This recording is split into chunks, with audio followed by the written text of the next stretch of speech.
Hello, and thanks for joining us on Encore. Coming up on today's show.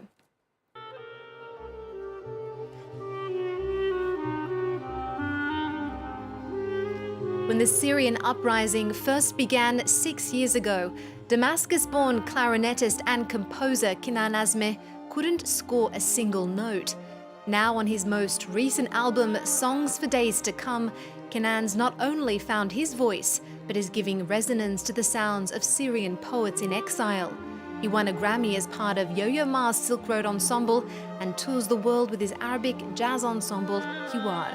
Kinan joins us in the studio.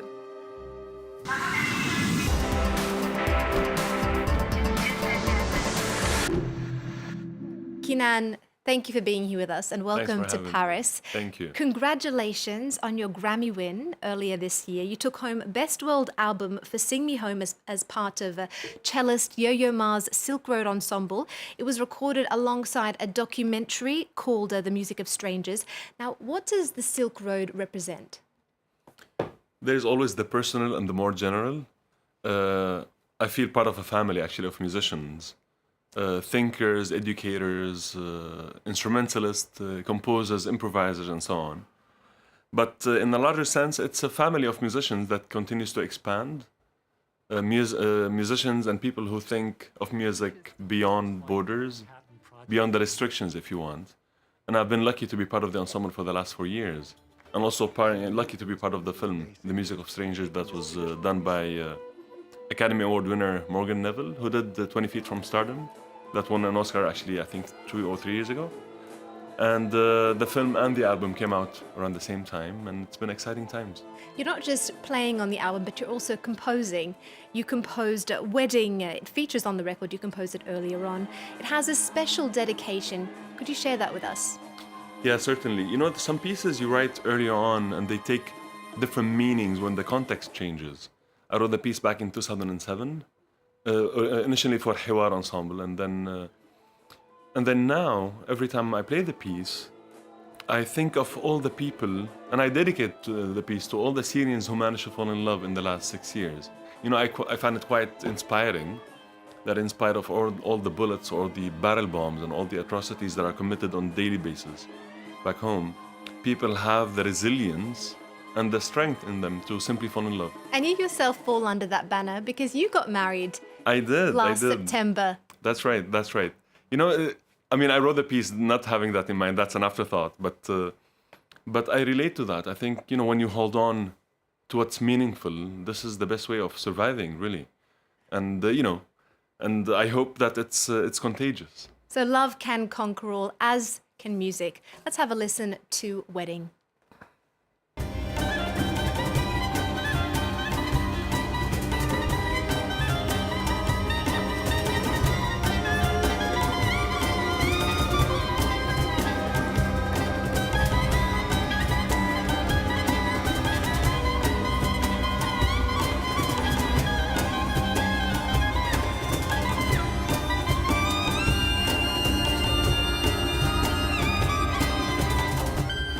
Now, you've been living between Syria and the US for around 16 years now. Right.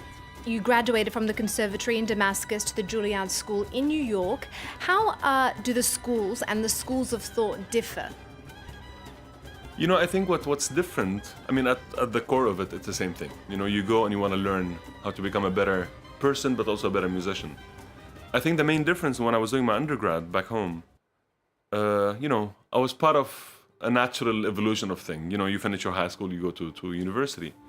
But when I went to New York, I think I was at an age where I knew exactly what I wanted to get out of it. You know, I knew exactly what I wanted to learn. So I was able to dig vertically a bit more. I think the main difference, I have the feeling, I might be wrong about this, but there's more urgency in art making in Syria. Even though back then, more than I find elsewhere. You know, it's about the urgency, about why you need to do this. And it's, you hold on to your voice maybe a bit more in a country where it doesn't allow you to speak up all the time, you know? Now, speaking of your voice, you were in Syria when the uprising first began in 2011. It shocked you into silence. You didn't write anything for a whole year. Where did your voice go? And what willed it to return? You know, there are several ways of looking what art can make and the role of art. You know, one school of thought is you do art to reflect on the world around you, you know, kind of documenting the times. Another one is about recreating the world in the most ideal way, according to the artist. The third one, which my personal philosophy is that you do art to experience emotions that you don't have the luxury of experiencing in real life. And when the Syrian uprising began, I felt emotion that I never, you know, experienced before. So the need for art, for me, disappeared for a little bit. But then, you know, you remember that the uprising started because people wanted to express an opinion. And for me, I have this little tool of wood and metal that is my voice, and I have to hold on to that. So after a year, I realized I have to hold on to my tools, also believing that making music is an act of freedom by default. So I wanted to practice that as much as I can. You channeled your emotions into songs that you composed like wounds. Have a listen.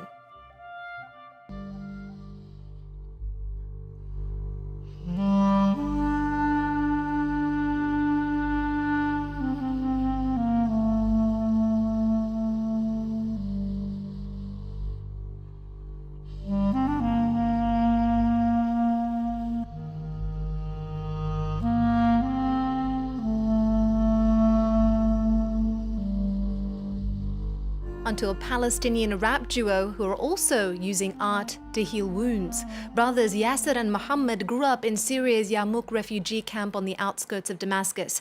But in 2012, when war broke out on their doorstep, they fled. Now they live in France and are making their voices heard as the refugees of rap. These rappers are brothers. They grew up in Syria and they call themselves the refugees of rap. Yasser and Mohammed's parents were Palestinian refugees in Syria.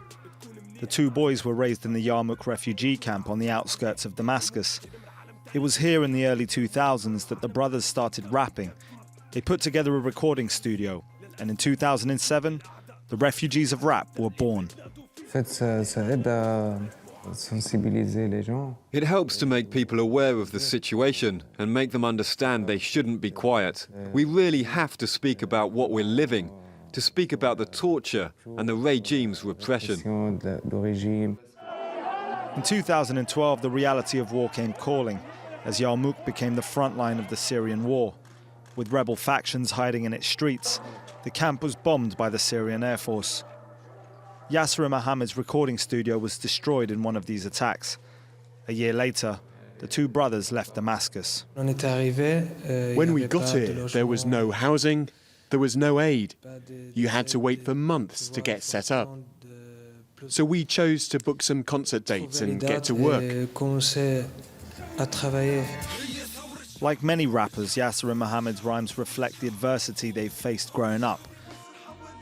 Many of the lyrics take aim at the Syrian regime. But speaking up against the powers that be also means becoming a target. We received 2 or 3 messages on Facebook.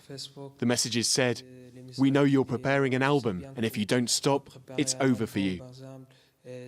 We're going to destroy your studio. We're going to kill you." Today, the refugees of rap have been given asylum in France. They're preparing a third album, and they're working with veteran French hip-hop producer Imhotep. With war still raging in Syria, the two rappers aren't planning on dropping the mic anytime soon. Kinan, you've given a voice to Syrian exiled poets on your latest album, Songs for Days to Come, Volume 1. But many other artists are being repressed in Syria, targeted by both the regime and the opposition over their views, some jailed and tortured. Does that give you more drive to create? It does. Of course it does. Again, you know, I'm somebody who continues to question what I can do. And collaborating with artists has always been at the heart of what I do anyway. I realize the limitation of what I do, you know. I know that this will not free a political prisoner. It's not going to stop somebody from being imprisoned or anything. But it can bring some hope or some inspiration. I mean, by playing music, I feel I'm being proactive, and I'm hoping that it's contagious, that other people actually will step up to being proactive. And in this project, I wanted to collaborate with friends who are poets. It's a collaboration project by far, and And I wanted to bring these poems, that many of them were written after they left Syria in the last 5 years, and how they relate to big topics. Topics like such as God, home, the country, everything.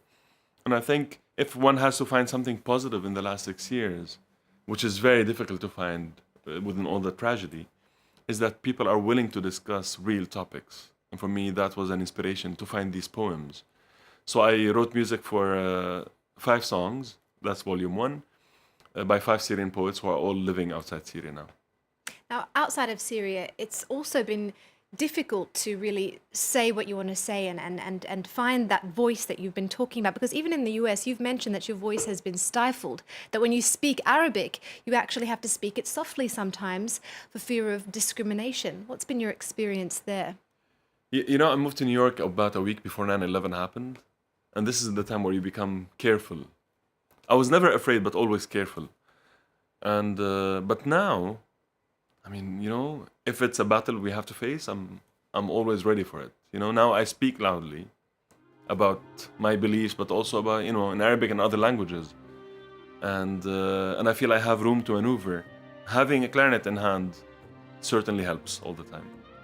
Now, speaking of maneuverability, you found that your movements were somewhat blocked when you were traveling to Beirut for a concert, and then Donald Trump's travel ban was pushed into order, and then you found yourself essentially blocked both ways. You weren't sure if you could return back to the US, and you couldn't go back home to Syria. How did that feel?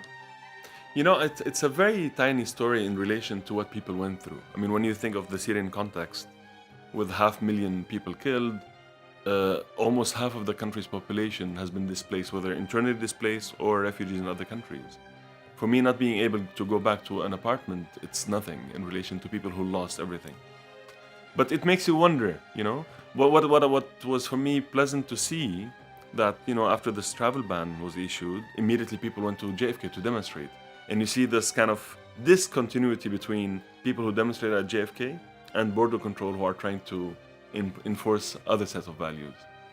And again, maybe it's a wake-up call for the Americans to, again, to be proactive. And you found power and an ability to express yourself through your music. We're going to end the show on your beautiful notes, Kinan. Thank you for sharing your story with us today. And what are you going to play for us? I'm going to play a little bit from a piece that I've written a few years back called the Scattered Sketchbook. And there are sketches. I was documenting a few thoughts of mine here and there. So I'm going to play a little segment of that. Well, I'm going to let you get ready with your clarinet. Thanks, everyone, for watching. Do connect with us on our website and social media. I'm going to leave you in the hands of Kinan Azmeh and his clarinet. Take it away, Kinan.